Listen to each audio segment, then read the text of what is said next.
Welcome to the first Eco Talk Rewired podcast of 2024. We've got some exciting stories today to talk about. Stay tuned for more. We're back for another podcast, Neil. We are back. Happy New Year. Can we still say that now? It's getting a bit deep into January. Isn't it? Yeah. It'll be happy Valentine's Day soon, won't it? I know. So, you've got some stories this week from the industry. Here we are. So the first story for 2024 is solar panel installation rates triple in the last year. That's Big story. It's an outstanding fact, that, isn't Yeah. it, really? Just kind of goes to show what's going on in the industry and where we're going here. I mean, I think this is a sign of things to come, isn't it? It is. You know, what we've seen is the solar coaster, as we always refer to it, up and down over the years. We had that sort of boom initial phase, flattened off, highlighted in some of the figures that we've got in this report.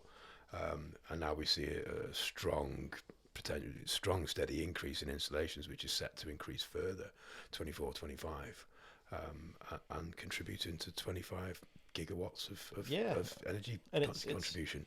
It's what we need, isn't it? And we've obviously, as a company, we've grown. I've just sat in with our PR team, and we had a record year last year in Carpentry, didn't we? We did. Biggest year we've ever done. Yeah, so we're looking at running a story on that, and it's.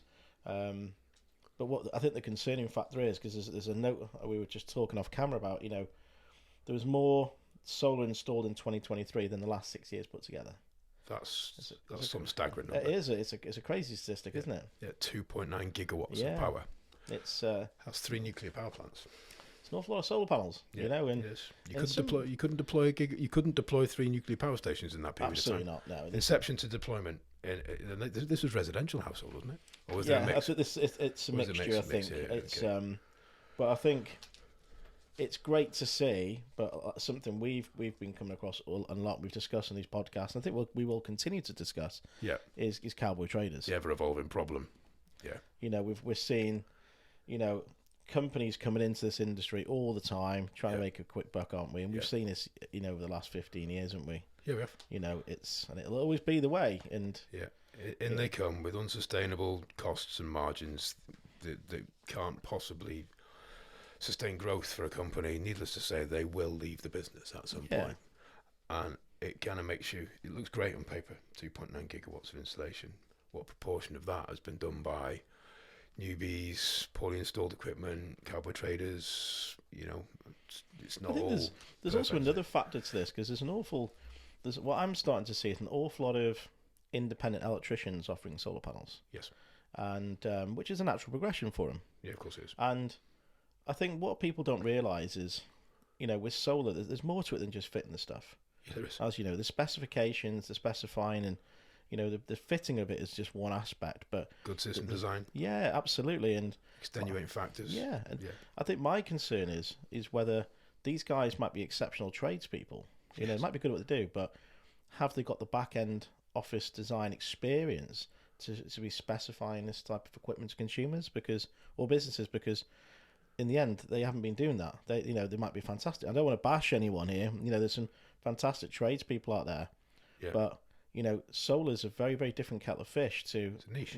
It is. It's a niche, and a lot of the stuff that goes on in our business is the specification work that your team gets involved with, and the design and the numbers and things. And I can't see you getting that from a domestic electrician. Well, they're not going to, are they? Because you're in an off the shelf. You are, and that's what you're going to get, isn't it? Yeah, just an off the shelf basic bit of kit. The thing is, you and I both know that off the shelf doesn't work. No. In solar.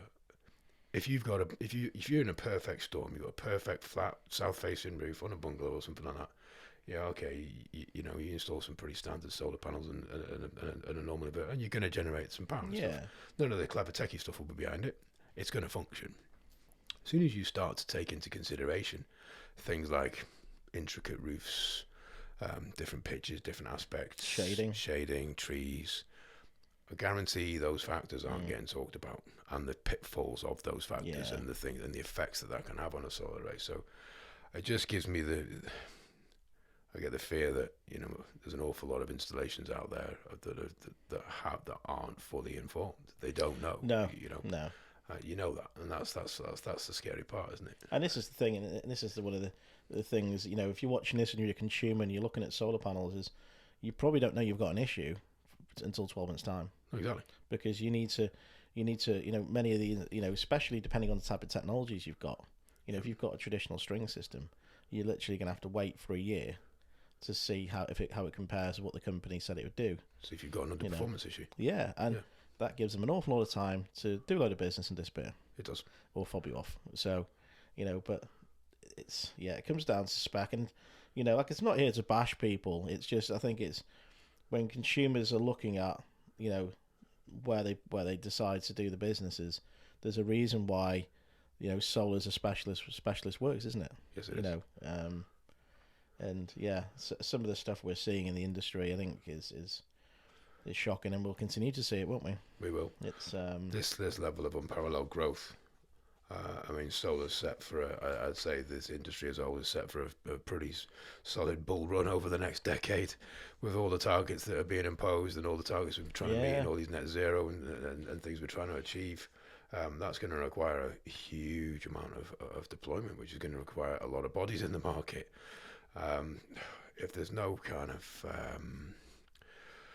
accountability for who installs what, then there's actually some issues that could come out of the back of this. Yeah, it's all great having all the solar panels on the roof. Has it been done properly?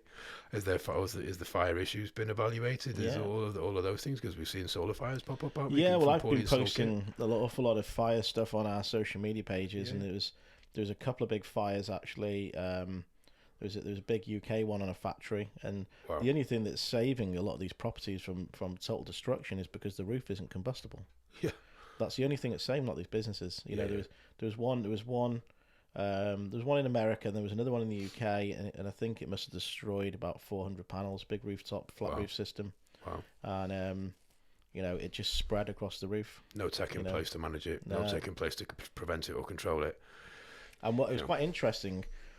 One of them was caused by, they believe, that it was seagulls. Wow. Chewing on wires and things like that and stuff. Wow. And one of the other fires was caused by some works were going up on the roof, and I think the DC cables had been pulled and stretched, and then that's what they believe caused it was a fault on the MC4 connector, and that's what caused the other fire. God. So when you look at that in the grand scheme of things, they're quite little things. Again, we've talked about maintenance, haven't we? It's not fit and forget, and it's definitely not a fit and forget product. And again, this comes down to who's doing the job. Are they going to be around to offer guidance and maintenance ongoing? Have you got that ongoing support? Because it isn't a fit and forget product. There's obviously technology options that we install an awful lot of the time as fairly standard, to be fair, that gives you that visibility and that remote visibility and that sort of like support matrix, right up to manufacturer level, for identifying or picking up on issues or factors that need attention.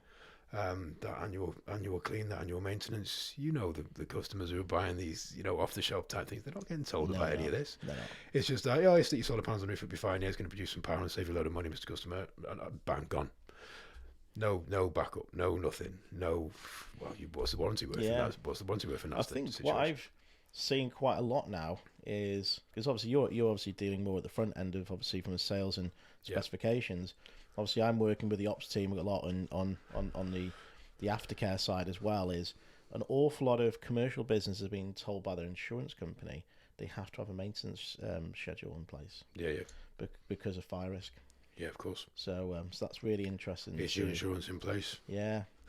And have you had the job? Has the job been done rightly to fulfil those insurance protocols? And does it actually void your insurance? There's some serious considerations here. It is. Get the job done right. Make sure your insurance is all covered off by your insurance and maintenance programs in place. It is.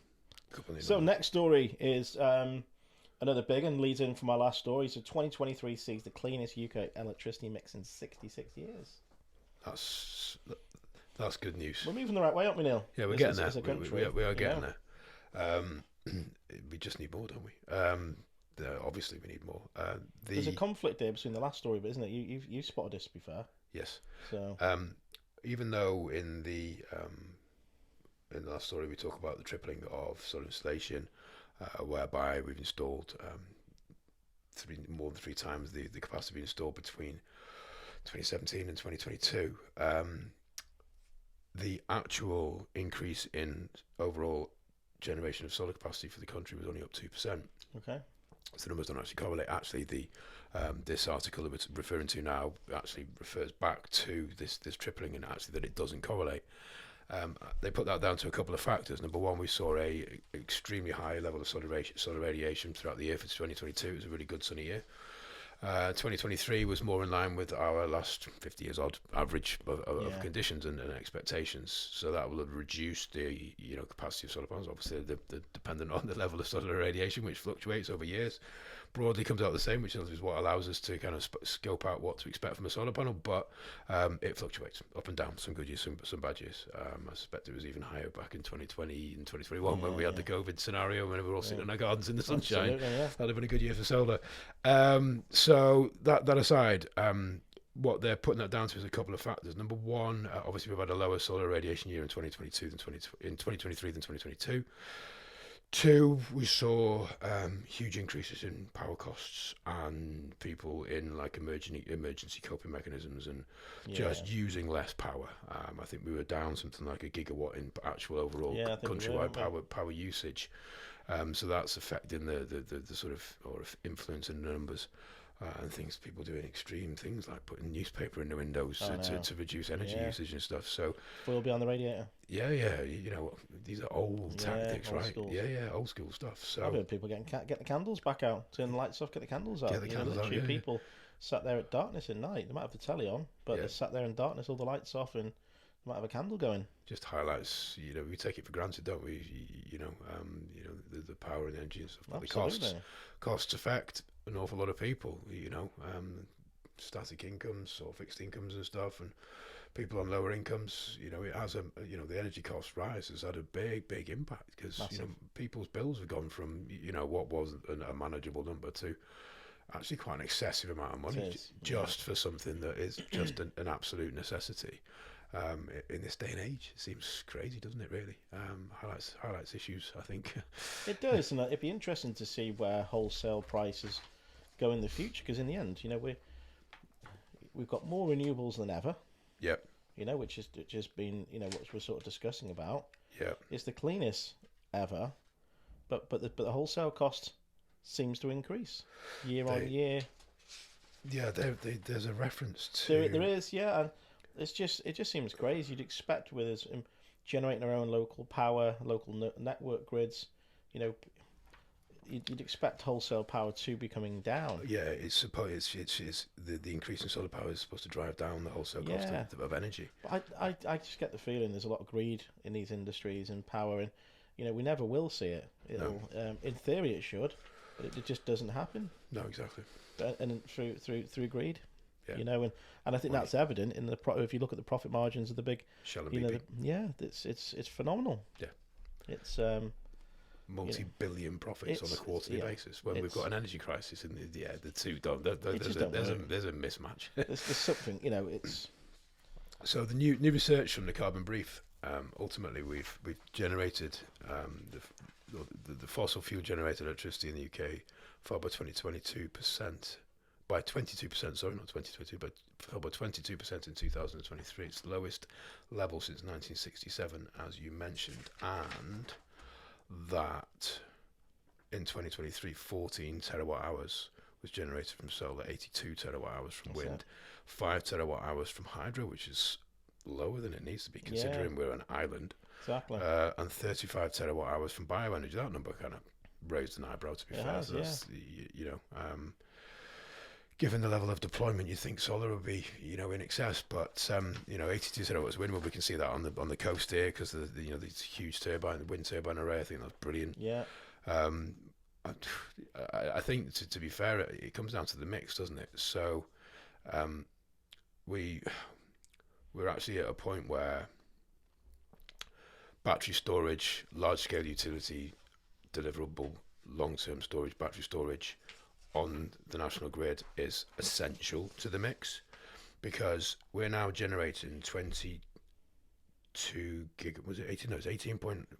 What we're generating 22 gigawatts of power on renewables in the UK, and the minimum in the summer the minimum peak or the minimum demand was 18.9. So we actually the UK demand fell below the renewable generation of solar at some point. So as we add more, we're going to see that start to evolve a little bit more.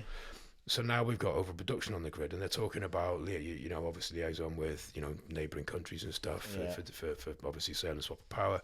But ultimately, you know, battery storage is going to be a big 100%. piece of that. Big piece of that. And it's starting to see, you know, we you know, what the guy who does our CCTV here, he's picked up quite a few contracts doing CCTV on battery storage farms. Right. Okay. So it's starting to happen. Yeah. It needs to happen. It's going to give this.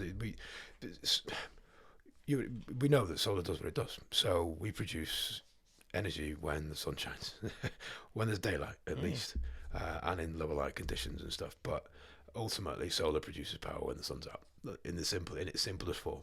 So at night time, you know, obviously there's different times of the day when we're gonna have overproduction in summer, underproduction in the winter, so on.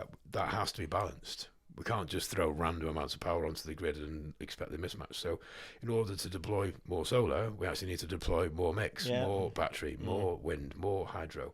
I think hydro needs to come up a few gears as well, by the looks of things. On that note, actually, I'm not going to name his name. He's a good friend of my dad's, and I've known him for many years. Yeah. He used to be head of a particular energy company. Okay. And again, won't mention him because, you know, this comment was made. It was made in a public event, but he was involved in developing at the time a lot of hydro. Okay. And this was a number of years ago. This probably maybe 10 years ago. He made this comment. Yeah. And I think it was a roundtable event, Business Insider, on energy in Wales. And he found there was so much red tape in Wales.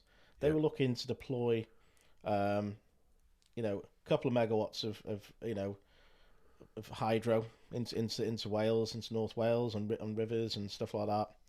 And he ended up moving the entire project portfolio and funding to Scotland because there was so much red tape in Wales around putting hydros in.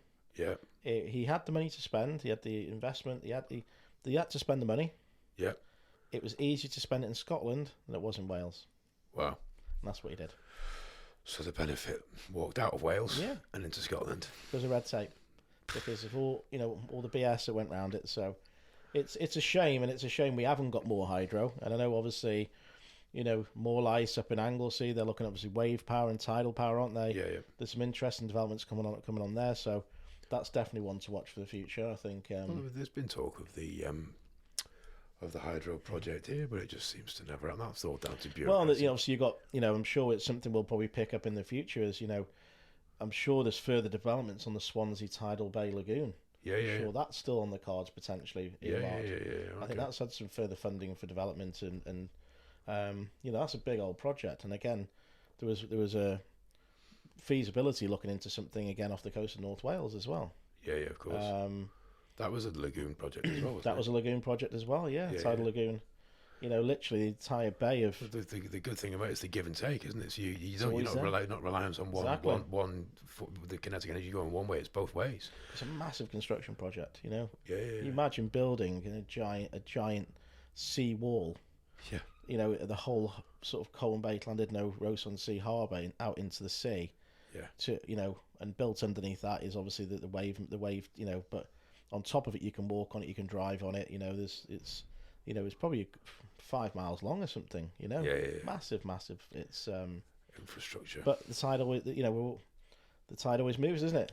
Yeah, it does. You know, it does. Free energy. We're surrounded by it. We are in it, aren't we? Yeah, so, the next story we've got today is quite an interesting one, actually. And it's interesting to see how some of these new energy powerhouses are actually are starting to make a difference in the world of energy. And so Octopus Energy are looking to build solar powered bill-free homes. What's your thoughts, Neil? That is brilliant. It is so necessary.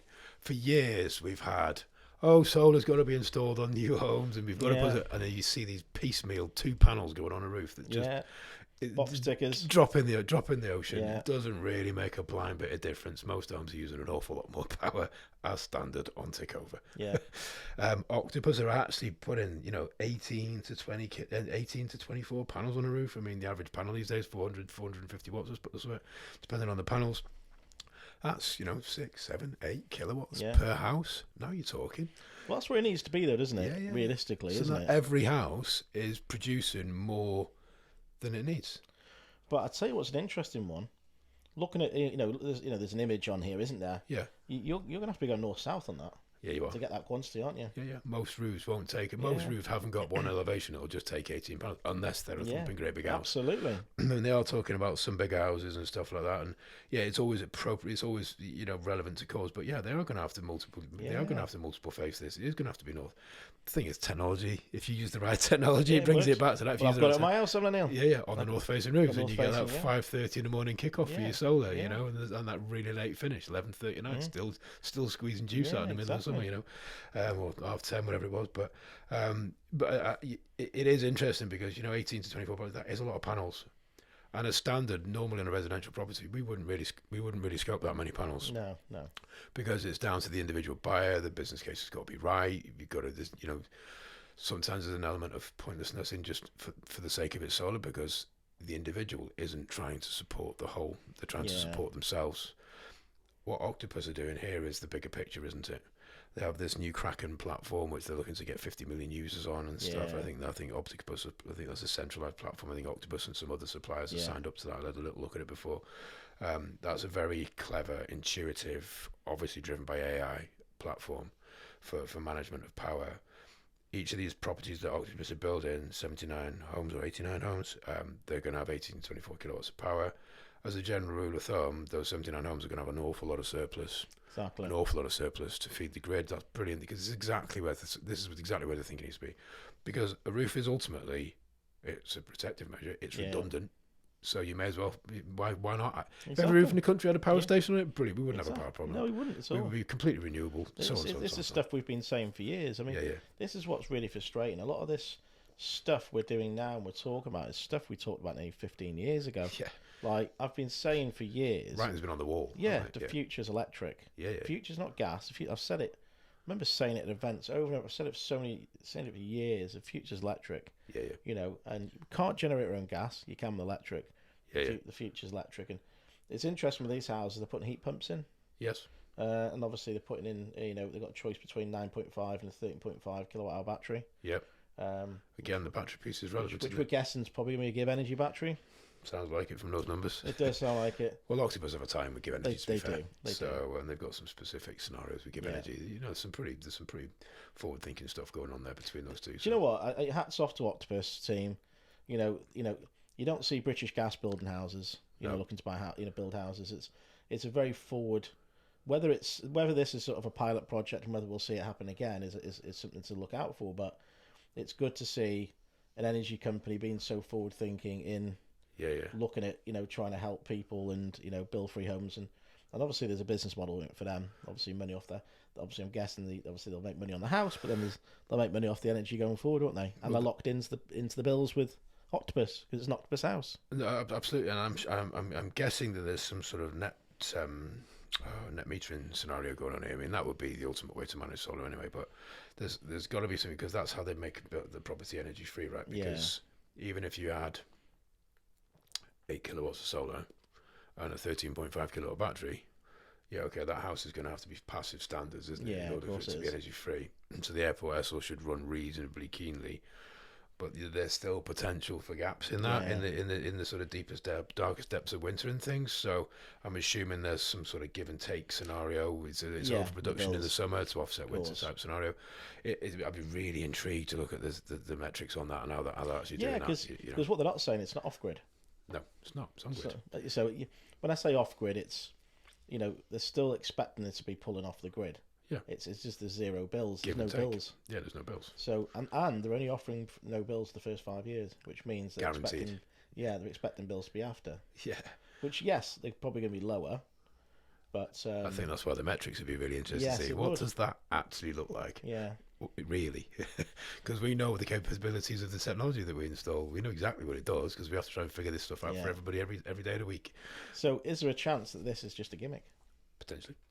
Sounds like a So- good one. Because if you think, based on what you're just saying, the overproduce in the summer, that goes into a pot, if you want to call it, and Yeah. use that pot to pay for the winter. Yep. In theory. Because they produced so many kilowatt hours. Yeah. 8 kilowatts of solar. Even in a mixed roof, you're going to be producing 7,000 kilowatt hours of power on an annual basis, Yeah. something like that, depending on roof, depending on orientation, depending on location in the country, all that sort of stuff. Up here, that would be about that. Even if it was on a perfect south-facing roof, you'd still only be 7,200 something kilowatt hours a year as a sort of mean number. Or it And could air be. source home costs a bit more than that. Yeah. To be fair, It when you could take be it that into they're the mix. saying guaranteed to pay no energy bills for a minimum of 5 years. Purely, that's down to because of the cost of power. Yeah. Maybe because obviously it's modelled, so maybe they have modelled it so Today's PV numbers. sort of does, that give and take bit does get your energy bills, but that's based on the wholesale cost of X, Yeah. a unit price of X, and if it goes above that, then you pay. So it Throws would be the case interesting to see the metrics, wouldn't it? The key thing is they're actually installing homes with a more than necessary amount of solar power. Yeah. That's the bit that gets my attention, because for years and years and years and years and years we've seen this piecemeal approach, and that they're actually doing something that stands a chance of working and getting pretty close to kind of independence and just Yeah. self-sustainability. There's obviously an offset involved there, but it works. It makes sense. And they're looking to build like 50,000 of these homes over the next sort of 10 years or so, I think, around the world, not just UK, around the Okay. world. So I don't know what countries that relates to, but it's a worldwide statement. That's sort of 50,000 houses. House built, obviously, we if you don't know, if anyone's listened to this podcast, I'm currently the vice president for the Federation of Master Builders, and hopefully in June at the AGM I'll be made the president of Wales, and so I've obviously I've been involved with the F&B for about 17 years, and so I've got a lot of ties to the construction industry and house building. There's actually quite a number of house builders going out of business at the moment because interest rates have killed the market, and we all know what happened during sort of 2008, 2009, 2010 crash.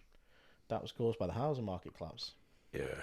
So, I'm hoping that the government are trying to reduce interest rates at the moment. Things are coming down, it seems, to try and stimulate the housing market. But one of the biggest issues we have in this country is building homes at the moment. There's just not enough homes being built.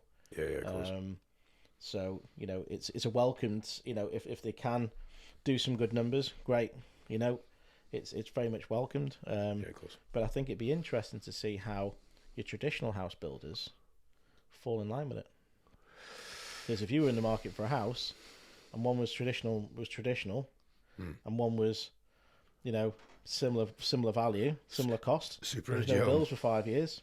Where are you going? Exactly. Yeah, it's a very attractive proposition, especially It when is. people have been paying £3,000, £4,000, £5,000, £6,000, £7,000 a year for their energy, which is what's been happening. You don't have to look at your own bill, don't you? Even though you got stuff on the property, you see the actual real cost of the bill, if it wasn't there, is huge at the minute. It's ridiculous what we're paying for energy. So yeah, an attractive proposition, and you kind of drive the market. That brings us to the next story, though, doesn't it? Which is the more sort of broadly scoped sort of energy efficient homes. Yeah. So there is. They are planning. Obviously the Department for Energy and Strategy and Net Zero. They are obviously now looking at bringing in that solar PV will be default on all new homes. Yes. I mean, do you know what? It's really frustrating. I don't know about you, Neil. I just find the whole situation so frustrating. I don't know if you remember back in 2011, there was something called the Code for Sustainable Homes. Yes. Wales were leading on that, and there was a strategic plan in place for Wales, and homes were going to be the green. New build homes were going to become the greenest. That was kiboshed because all the house builders got together and said, "We're not doing it. It costs too much money. We're not doing it." And that's probably put the country back 20 years. Yeah. At least. And then it's only now You know, the Code for Sustainable Homes, back then, it was part of that for solar to be standard on homes. Yeah. And it's only now we're actually thinking about it again. Sort of the looking, I think this is published on Wednesday, 13th of December. The Department for Levelling Up Housing Communities emphasised the need for all new homes to be net zero by 2025. So it's like we could have done this years ago. Yeah. You know, it's so frustrating. How many times have we heard it? Yeah. Do you know there's some things that there's a couple of things that stand out in this, which kind of screams of the same old problems, to be fair. And there's kind of two models. There's the more expensive model, Yes. which offers a lower cost run-in for the property. Yeah. And there's the less expensive model, which will end up with slightly higher bills. I wonder which way that's going to steer. Obviously, building houses and profit margins are going to take a very high precedence, and that will sway decisions away from the higher cost to build and end up installing the less equipment, because that's what meets the guidelines. Yep. In actual fact, we still build homes with daft, quirky roofs and we do. apexes that are sticking out in the wrong place and all sorts of stuff that just inhibits the installation of solar panels. And it might mean the difference between putting 4 panels on the roof comfortably instead of actually there would have been room for 12 if you'd have built it a different way. I feel that there should be a slightly different approach in the way that we actually design homes, and the homes should be designed to take energy maximization into consideration. Yeah. For example, you know, you could have a longer pitch, just as an example, you could have a longer pitch on your south-facing element. Yeah. You get more panels on it. It doesn't really change the design of the property. You can easily, the architect can easily sort it out, and obviously things that govern how things are done, but and to maximise things like solar gain through windows for heat and all that, so all of that stuff, and where each room is in the house to maximise where the heat can. All sorts of things can be done with actually the design of the house before we even decide what we're going to put on it. Now we can maximise out the solar panels, take it more towards the octopus approach, where we're getting a worthwhile amount of panels. Granted, we don't necessarily need 18 to 24 kilowatts to actually at the time manage the power delivery of the property, but we have a power problem in we're trying to reduce our dependence on fossil fuels and gas and oil and all that sort of stuff. We need to move to solar, and every piece of the equation adds up to the whole, doesn't it? So every kilowatt of solar we install, every solar panel we install, so you know the builder over there that's installed 100 panels on 10 houses is a contribution to that whole. Yeah. And the more of that there is, the faster we get to where we need to be. And there's bureaucratic nonsense and political nonsense that we keep facing and challenging, and the government promised this, we're going to do this by 2025, we're going to do this by 2030, we're going to do this by 2035. They moved the diesel car thing back to 2035 because that wasn't on track, for example. And it's the same with, you know, what you were talking about before, with that sort of bureaucratic hindrances to the deployment of hydro in North Wales. It meant that hydro went up to Scotland. It's outrageous that happened. Yeah, it is. That was even allowed to happen. Someone's head should have been on the block for that. What, 100%. You've let Wales lose out on this benefit and let it go to Scotland because hundreds of millions of pounds. Exactly. So you know, it's all of that, and it's just infuriating, isn't it? Because we've seen this, we've seen these statements, we've seen these promises. Yeah. They don't happen, and there's an option here. So obviously, the lesser option is going to get taken from a profit standpoint. I almost don't believe it. I read it, I think, yeah, okay, I believe it when I see it. You know, that's what it instills in me. There are a lot of things that we could be doing from a national standpoint, and it's the whole approach, isn't it? Solar's part of the solution, and it's a major part of the solution, but it's actually the whole approach. How you design the house so you can maximise solar. How you design how the property is oriented so you can maximise solar gain. There's other technologies that, you know, they're involved. Obviously, the air source is involved here, so the passive standards of the property are going to be very, very relevant to that. So there's actual build standards of the property. It's not just the property's got to have solar. Actually, it needs to be up to that passive standard so that the air source doesn't have its coefficient issues in the middle of winter. With the current tech that we've got, obviously there's a whole lot of it getting installed at the minute, but that has that kind of issue if it's installed in a not perfect environment. So I just feel that there's other outside regulatory stuff that should be put in place to force these issues. And I don't feel this is going to be enough. I just don't think it's going to be enough, because I'd be surprised if us there'll still be people building houses, and they'll still be putting 2 solar panels on the front of the house, and because they've ticked the box, or they've done it somewhere else, or they've bypassed it, or they've offset it, or they've done this, whatever. Offset is nonsense. I think there's going to be, the big boys. Yeah, they're gonna come kicking and screaming to comply. Yeah, they're not going to want to. You want us to build houses or not? Yeah, so exactly. And you want us to build houses or not? Or Yeah. We're the biggest house builders in the country. Without us, the industry wouldn't be here. No. Because that's what happened last time. Yeah. They pulled the strings, and Welsh government had to pull the code for sustainable homes, and that put us back 20 years. So crazy. So it's a bit of a watch and see with that one. Hopefully, from our point of view, looking brilliant. Yeah, absolutely brilliant. Yeah. It's from our point of view, the solar industry as a whole is, it's about to go into this boom phase, and we've been in this industry 15 years now, and we're all set to roll with the wave. Gear up and deploy. That's what we've always wanted to do, to have this industry booming. We've seen it for years, Gareth. We've been watching and waiting for this to happen. We're at that point where the industry has now stabilised. The cost of technology and deployment has normalised, and actually solar stands on its own 2 feet. And that's what the feed-in tariff was all about, wasn't it? To sustain the technology until such time it was able to stand on its own 2 feet, at which point it deploys. We're at that point. It's the upward curve. We saw it last year. We saw massive levels of deployment. They expected even bigger level of deployment in 2024, even bigger again in 2025. It's a very exciting place to be. It is. I think it's just, we've both been in this industry a long time, and I just think a lot of the stuff we're seeing, and a lot of this isn't really new. No. It's great to hear, but we've heard it before. Let's see if it happens. Yeah. It'll happen some point. Yeah. But it's stuff that's been talked about for a long time. Yeah. There's other stuff there's really obvious stuff that's just being missed. Things, changes that can be made. Exactly. That wouldn't affect the house builders' costs. There isn't being this simple stuff really. And then the last story for today. Yeah. Is the government are looking to simplify the process for installing solar on historic homes. This is good news. It is good news. Yeah, it is good news. I mean, we've seen a few things recently. We've talked about them recently in recent podcasts. They're starting to recognise the planning barriers that prevent us from deploying the technology that we desperately need to deploy. I mean, let's face it. I mean, a solar panel on the roof doesn't really change the visibility that much. I mean, but the image in this on this news brief here, it's a flat roof, it's a tall building. That's not going to affect the appearance. You can't see it. You can't see it down there. See if you're flying over in a helicopter and you're one of the elevated few that managed to do that, then you might clock the solar panel. I'd say an interesting. Anyway. We won't name the hotel, but we went to look at a hotel, didn't we? In just on the foot of Snowdon a few weeks back. Yeah. And yes. And the issue they had with rooftop solar was people coming down from Snowdon being able to see the solar panels. It's just bonkers.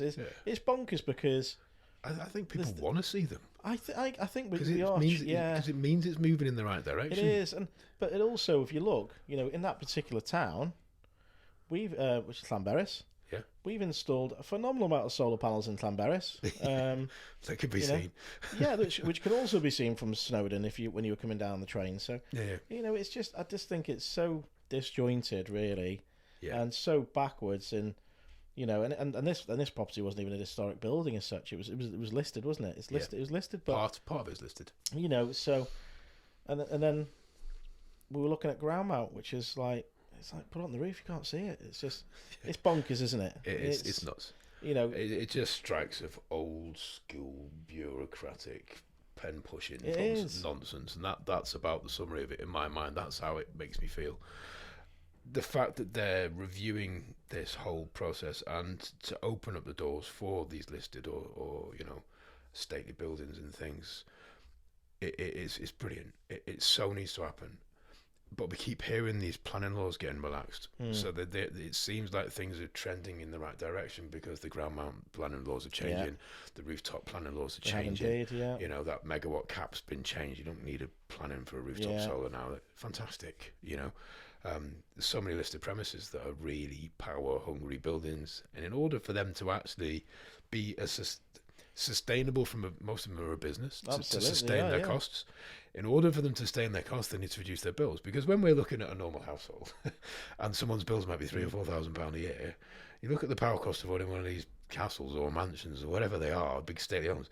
They're a lot more than £3,000 or £4,000 a year. Yes, they are. And more often than not, you need a dam site more than what you can put on the roof to do it. So you're looking at grounds and ground mount and all that sort of stuff, and then you've got the curtailage of listed premises, and that limits you as well. So it's really important, I think, for maintaining the country's viable heritage and take it into a sustainable future. There's a multifaceted benefit there. Yeah.